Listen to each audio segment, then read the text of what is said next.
give us more of a chance. Both teams lost 0-3. This is a important match for both teams. Yeah. Crawling their way out of a winless week 1.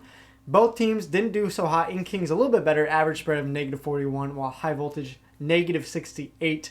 Zach, looking at these teams and their stats, who are you thinking are going to bounce back better for week 2 in this matchup? Yeah, man, that's a great question. I see High Voltage as the team that really wants to prove themselves compared to Ink Kings, who I think does as well. But High Voltage has that kind of stigma from last season of being the underdogs. So I see them wanting to pull through this time. All right, well, let's see if it happens. We're ready for game 1 already. Splat Zones on Makermart. Come on, y'all. Give us a good game here today, please. Let's go. We're waiting for it to happen here. on. And Ink Kings are going to be in the purple, while we have green is going to be High Voltage this time around. Salty, you are, again, our expert. What are you seeing from these team comps here between High Voltage and Ink Kings? Not a lot of points on YouTube. However, they do have with these blockers, which especially in maps like Lincoln, they can exert a lot of pressure by standing on the boxes as well as just standing under a lot of levers and just kind of get people. Yeah, I'm really interested to see Rose here on this Heavy Splatoon remix. Mostly a dually Squelcher player, so I'm interested to see, is that just because the team needed some more backline, or what was the reasoning there out of Rose switching it up? I was actually there for the reason in the high voltage VP, and it was great to pitch in the idea that Rose could go heavy Splatoon. Well, it looks like High Voltage are having some trouble. Blue with a nice knowledge play. Their zone is already to 48 points and ticking. Zach, again, I'm afraid this is going to be another white splat zones. We're seeing a repeat, folks. We've actually just been showing the same splat zones game every round and pretending it's different teams playing it. And High Voltage having the same problem as other teams had, staggering outside of the zone. Blue just taking it by himself. 8 points left. Zayd is not even there, anywhere close. And again, another. What is with splat zones today, Zach? My word, guys. Should we just never play splat zones again? Maybe that's it, man. Gosh. What a play from Ink Kings. It seemed like Blue just wiping them out with that Nautilus. 10 splats as he just took down member after member. I just don't know what to do, Zach. I don't know what to do here today. But I'm a little just like, do we not play splat zones anymore on Mako Mart? Because 4 games in a row, the zone has just been taken and the score drops to 0 so quickly. We have not had much back and forth at all. I have a little bit of a conspiracy theory as well. Okay, well, listen. Do I have time for a conspiracy theory? I guess. All right, listen. I wonder if Splat Zones would have been the 3rd game today if we would be seeing more 2-1 rounds. Because we've seen every round the 100-0 so quickly that it doesn't surprise me that the other team goes on to lose the next 2 matches because they feel so defeated from that Splat Zones game. Okay, well, we'll see if that's the case. Salty, I'd love to hear your thoughts. High Voltage got taken down pretty easily there. I mean, you are a sub for High Voltage. You're saying you're in some of the team talk. What do you think needs to happen out of game 2 for them? They just need to work together more as a team.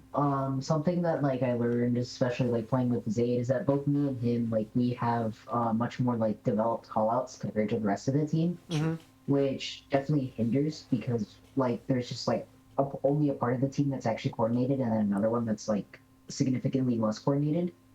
And that just kind of hinders the team as a whole. So definitely, like, everyone on the team like needs to start calling out more.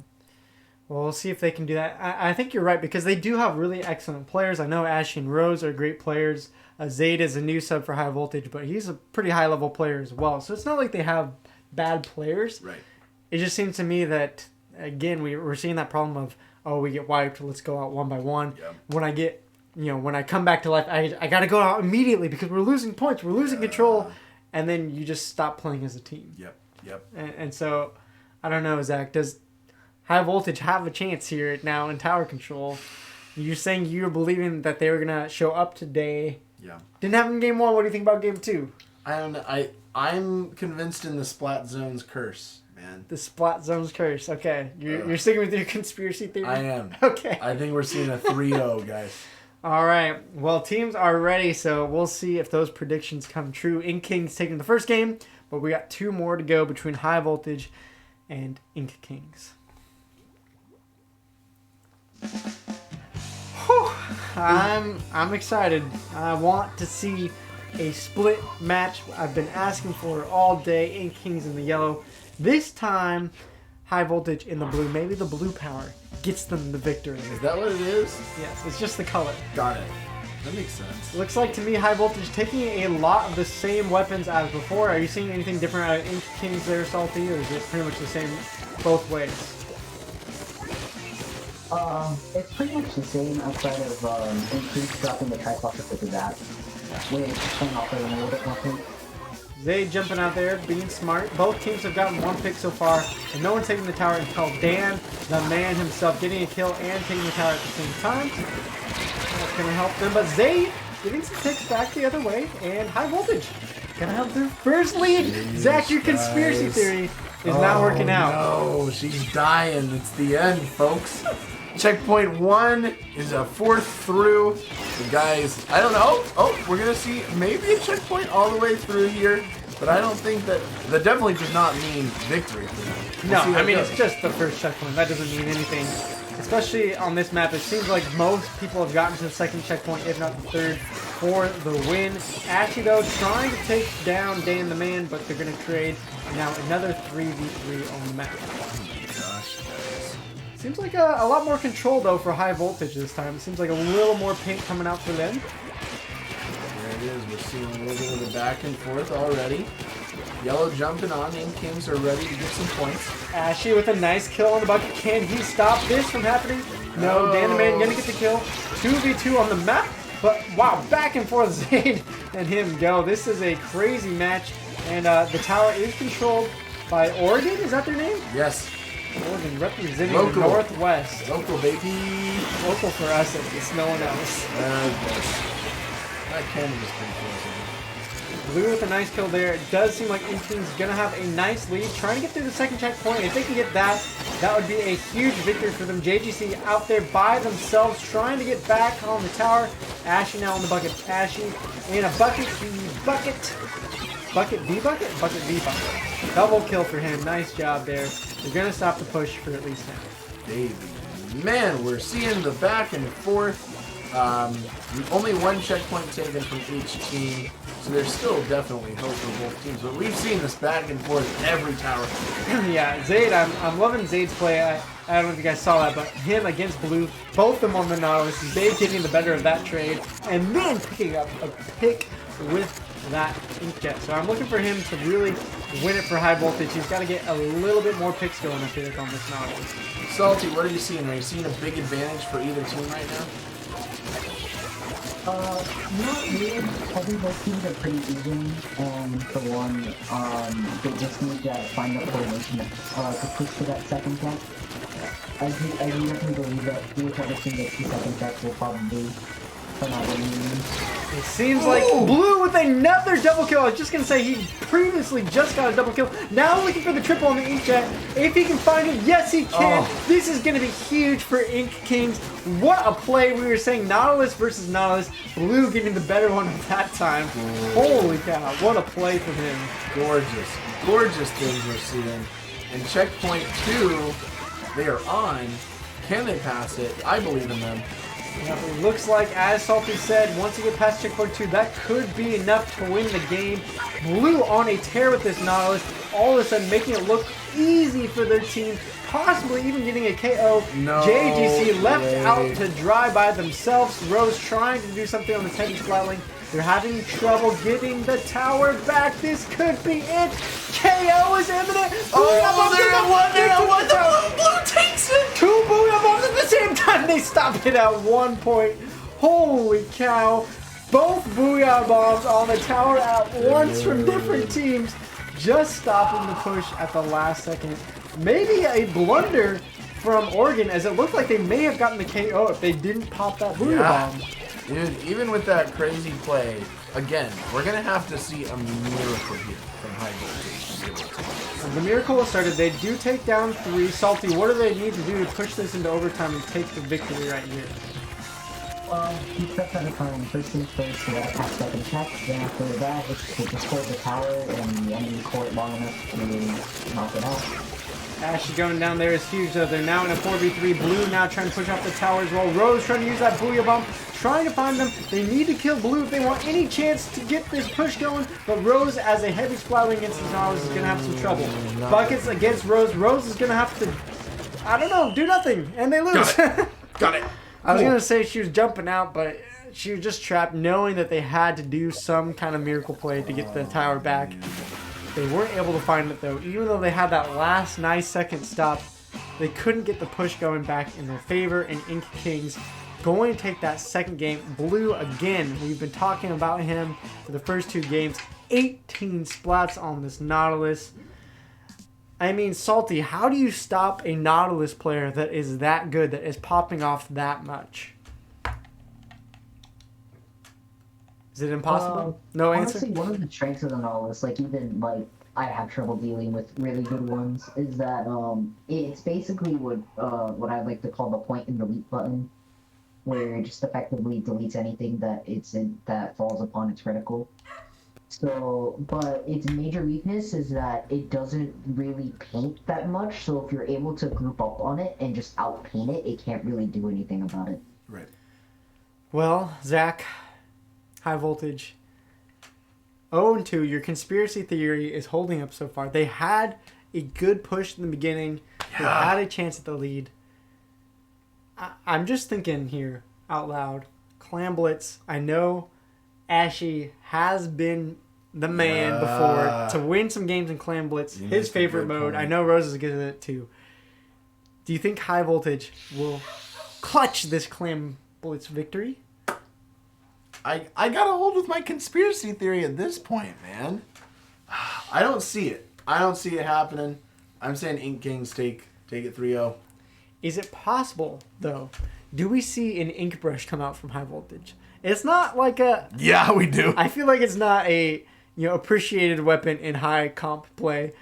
But sometimes it can get the job done in Clam Blitz. You never know. Dude. All right. Ashley is the man of what? 13 mains, I believe.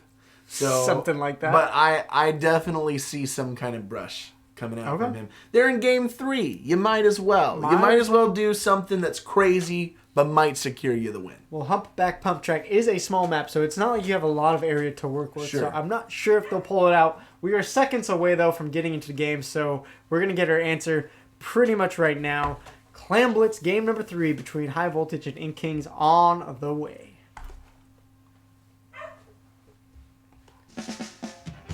Whoo, baby. I'm ready to see High Voltage take a win. I'm ready. Come on, get hype. Show me some High Voltage love here in the chat, please. I want to see it happen today. And I don't know. I'm wondering, Zach, what do you think? What is their options here for Ink Kings and High Voltage? I don't know. I mean, I already noticed no brushes, so sad. It's okay. But, for High Voltage, it's all about what has happened this last 2 rounds. What has been taking you down? And I think Salty really said it best. I actually wrote down this quote from him of don't panic, don't feed, move together. Wow, that is some great advice, and I think really the advice that High Voltage needs to be taking seriously this round. Well, they do have the factor of not having to play against a Nautilus this time. Oregon is going to be on the Hydra Splatling, but they chose... For whatever reason, Salty, maybe you can tell us why did they not go with the Nautilus again that was dominating the first 2 games? Any particular reason coming out? I'm guessing they opted to run a double swasher comp simply because once again, there's a lot of ledges on the map. Ledges are kind of like the swashers that's spreading, you can just kind of abuse them and like if there's any poor inkling on the ledge, they just kind of die. Yeah, they're abusing them pretty well, getting a couple picks there. Although on the map, it seems like High Voltage is the one with the super clam. Now both teams have one. Rose with a nice pick there, using those Zulu sculptures as she does. Then I don't know if they're going to be able to get the stop on Ian, but Ian's got the super clam ready to throw in. Does get so before he dies. but probably only a 20-point play there. So nice defense by High Voltage at least to make sure it doesn't come out to any more than that. You know, even though I just read this quote from Salty that was really good, I think Ashy might need to just kind of step out and be his own man today. Say, I'm going to take one for the team by being the team and just get those clams in. I don't know if that's going to work against a team that's as cohesive as Ink Kings, but that might be their one way to success. Well, I don't see any brushes coming out from High Voltage, so I don't think Sure. we're going to have that crazy, play where Brush gets all those super claims in out of nowhere. I'm looking at Blue here, though, and as I do, he goes down. I was going to say, he's been dominating the first two games, but High Voltage is able to take them all out. They have a chance to score. Can JGC get there? Well done. And they break open the barrier, but they're not able to get any more clams in. Another super clam does go down, and they're going to tie up the game. -1 point now as they don't get any more clams in, Zach. Right. A little bit of time, not quite. But yeah, halfway through this game, and it is a very even game, the most even we've seen between them, I'd say.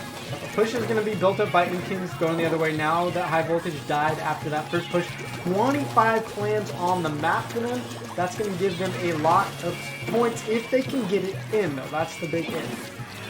What do you think is the key to victory, Salty? What are you thinking? I'm seeing a lot of map stuff right here. A lot of map stuff. That's a really good commentary. A lot of control here from High Voltage. But do you think that's enough to get them to victory? Honestly, yeah, that's kind of what Clams is at the end of the day. Just having the map control, having map control at the right places. They do get a couple picks here. They're going to throw it in. That's going to give them a huge advantage. Ashy and Rose there. They're going to get the lead. Can they get some more clams in? JGC with 7. Throwing in a couple more. But they're gonna go down. Hey, a big score though. High Voltage with the lead for the first time in a long time. And maybe can they hold it here? Inkings are gonna get a lot of map control back as 3 do go down for High Voltage there. That's the hard thing, is High Voltage is, I mean, even though they took that lead, they had a lot of sacrifice of map control going on. And it's hard to say, there's a lot. Oh, we're gonna Baller see and Bubbles. Ooh. A jump in. They are going to get the super claim in. Can they get enough points to score? Ian's there to throw. Can they get some more? They get a couple. They take the lead. A super claim does go in. And unfortunately, High Voltage throwing that lead right back. And Blue even going to throw in some more clams here. No, he doesn't have it. Just there to distract them. My word. Look at this back and forth. Look at all of the map control that you're seeing from both teams. It's all over the place. 40 seconds left. High Voltage looking to grab their first win of the day against Inkings. They have a super clam ready. They have clams on the map. They just need to get a score in and about 4 more clams. I don't know though. Can they do it? They're going to get some picks here. They need to find somebody on the inkjet, but they're not able to do it. They do get one. 3v3 on the map. Oregon now left to defend by himself. Ashy on the flank. He's gonna get one. Can he get 2? They break their barrier on the other side though, out of nowhere. I can't even get the map going. Damn the man there. Wow, what a play. We didn't even get to see it. And all of a sudden, King score. But the barrier is back up. Rose does break it Oh open. my word. They are 9 points down. Can they get anyone there? JGC is there. Can he throw it in? No. JGC goes down, but Ashy's there. He's Come on, a little bit away. Savior. No, he can't do it. Enough. The Splat Zone's curse. The Splat Zone's curse remains. Oh, my heart broken there. Ashy had the super claim for the win. It wasn't that much farther away, but he could not get there in time. The basket closes off, and that is going to be a game 3 to Ink Kings. Whew. Another wipe of the day. Zach, how come we cannot get a 2-1 split between teams? I mean, it seemed like High Voltage was so close to grasping that game. Yeah. Well, you know why? Don't say the conspiracy theory. You know Don't why. say it. You know why? It's the curse, my guy. It's the curse. All right, well, Salty, how about some real analytical brain power here? Because Zach is just giving me conspiracy theory. What did you see out of Ink Kings today that led to a 3-0 victory as opposed to getting wiped last week? It was pretty back and forth, but I think the thing that really sealed it was when Dan just kind of threw that power clam into the basket before they were able to score. Yeah, because it seemed like High Voltage had a chance to score to take the lead right back, and as they were going for the basket, Dan the Man slipped behind them, got his own super clam in, which when you open up the other basket, you can't open up the opposing teams. Right. So that delayed High Voltage, that let Ink Kings get a defense in, and I think you're right, Salty. That led High Voltage to try to scramble for an overtime win. I don't know how Splatoon measurements work, but it was like a couple feet away from Ashy being in range of that super clam going in to take the win. The Splatoon universe is definitely on the metric system. Okay, sorry. 4.5 meters away from swimming to the basket there. I don't know what you want me to say. Right. Oh man. Well, congrats to Ink Kings making your record now sit at 3-3. High Voltage, a tough week. You almost had that third victory there. Not quite, but hey, there's plenty of Splatoon left in the league to play.